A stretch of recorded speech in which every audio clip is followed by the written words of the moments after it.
गइला का ओहो लो एकदम मारो आगे बढ़ो। बोल बम जय शिव बोल बम जय शिव बोल बम जय शिव सब के हो जात बावे भोला के दुआरी नगई से बुक करके देवा घर के गाड़ी पहले में हदार में सभे जला ढारी गेरुआ के रंग में रंगले नर नारी जाजो जी के कांवड़ हो पावर न कमरा चांदी के तिलम से मारत दम्बा सब के हुजात बावे भोला के दुआरी नगई से बुक करके देवा घर के गाड़ी पहले में हदार में सभे जला ढारी गेरुआ के रंग में रंगले नर नारी जादव जी के कांवर ह पावर न कम्बा चांदी के तिलम से मारत गंबा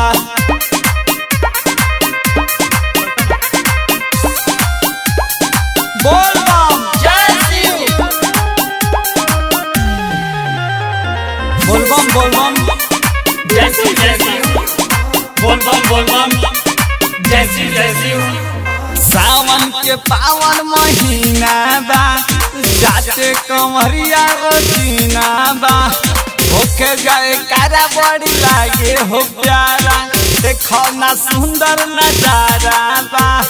जादो जी के कांवर ह पावर न कम बा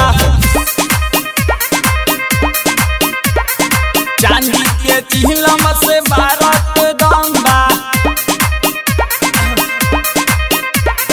सब के हुजात बावे भोला के दुआरी नगई से बुक करके देवा घर के गाड़ी पहले में हदार में सभे जला ढारी गेरुआ के रंग में रंगले नर नारी जादो जी के कांवर हो पावर न कम बा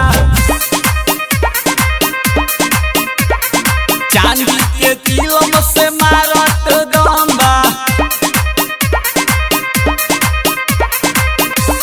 बोल बम जय शिव बोल बम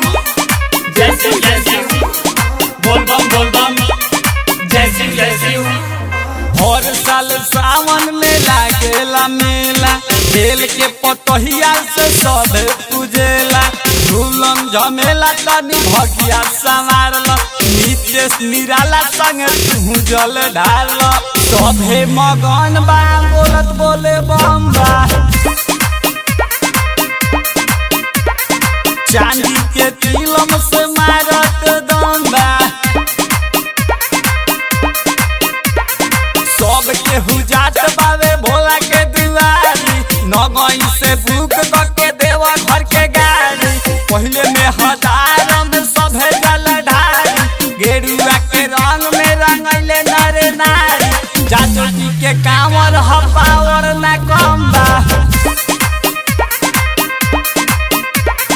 चांदी के तिलम से मारत